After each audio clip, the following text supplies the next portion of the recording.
What's up guys, Vulkan here, and today we had some big news for Diablo 4. So as you know, Blizzcon kicked off today and we were given a new trailer showcasing the 4th class added to the game, the Rogue. The Rogue is returning from Diablo 1 and I know a lot of people are excited. So now all of the classes, we have the Rogue, the Barbarian, Sorceress, and the Druid. Now there's one last class they still need to announce and add in. A lot of people are thinking the Paladin, some people are thinking the Amazon. I'm not entirely sure, but honestly, either one of those would be awesome to see. Okay, so let's go ahead and let's get to the Rogue, and to kick things off, here is the official description from Blizzard on what we can expect. Quote, the Rogue is a swift, deadly, mobile class with unparalleled versatility. Rogue players can choose from a variety of ways to stab, shoot, and trap their enemies, and they can enhance their combat through poisons, shadow magic, and specialized techniques. This class is not just for fans of the original Rogue.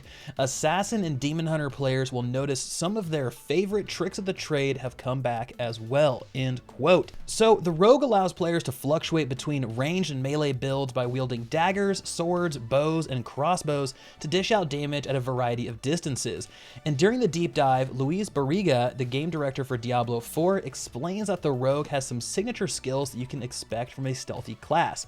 Abilities like Shadow Step, where you can quickly teleport behind enemies so you can blow them up with close range flurries, or you can use it as an escape mechanic to get out of a group of enemies.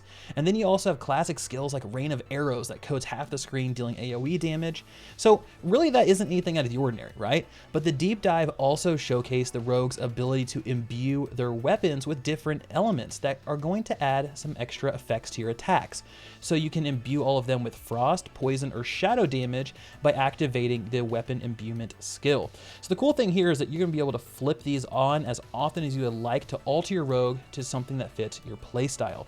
So if you want to lock some enemies in place and really have a heavy focus on crowd control, whether you're playing PvE or PvP, which we'll get into in another video, then you can activate your Frost Imbue, throw out a rain of arrows, and literally freeze anything that it touches. Let's say you're someone who really likes an affliction style of play. You like to put a whole bunch of dots on enemies and watch them all die at the same time, just tick down, right? Plague, corruption, all that fun stuff.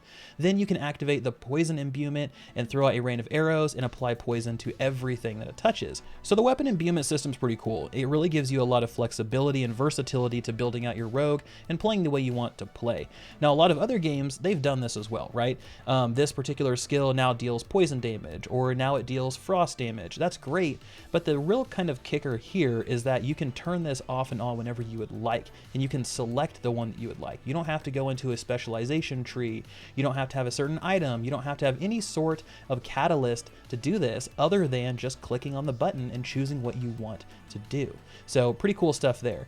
Now, to build off that imbuement system, Rogues also have another feature called Specializations, and these drastically change how the class plays.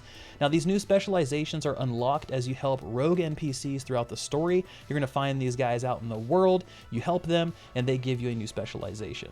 So these can all be unlocked, right? There's 3 of them in total, but you can only activate one of them at a time. So you can't stack all of them up. You pick one and you pursue it. So the 3 are Combo Points, Shadow Realm, and Exploit Weakness. Now, Combo Points gives a cadence to combat, and it works kind of like a Rogue in World of Warcraft. So you're going to build up Combo Points and then use finishers to consume them for some big damage. Now, Shadow Realm lets players dip into alternate reality to kind of set up attacks on enemies, or you can use it defensively to avoid big damage. And lastly, you have Exploit Weakness. Now, this one's interesting. They described it as a Twitch-based mechanic. It's very reactionary. So enemies are going to wind up their big attacks, and when they do, you're going to see an indicator pop up. You can click on it, and you're going to riposte and deal some big damage. So kind of an interesting one there. Barriga, as well as his guest, were talking about how this playstyle doesn't really fit them, but they know that there's going to be some very skilled players that'll be able to take advantage of that specialization. So of these, I can really see myself diving into the combo points because I just love that style. I love anything that has a builder and a finisher. I really love the Rogues in World of Warcraft. I really like the old school Boomkin. I really like Elemental Shaman, where you have those setups and then you just kind of knock everything down. So that's the one I would pick. Now, I want to hear from you guys, which of these 3 specializations sounds the most interesting to you? So overall, I really like the approach they're taking with the rogue so far. It seems much more modern and agile than the static and outdated classes from previous Diablo games. So having more complexity and levers that a player can pull to adjust their character is really what this franchise needed to start clawing its way back into the conversation with games like Path of Exile. You need to have interesting classes that people want to play that have more depth than a kiddie pool. You need to be able to continue altering characters and changing the way they play and discovering new ways to play those classes years and years into the game if you really want to have something with a lot of staying power. So anyway, that's all we know about the rogue so far. More to come, exciting times in Diablo 4, but there's going to be other videos I'm going to be creating going over Diablo 2 Resurrected and all of the new open world announcements and PvP elements coming to Diablo 4.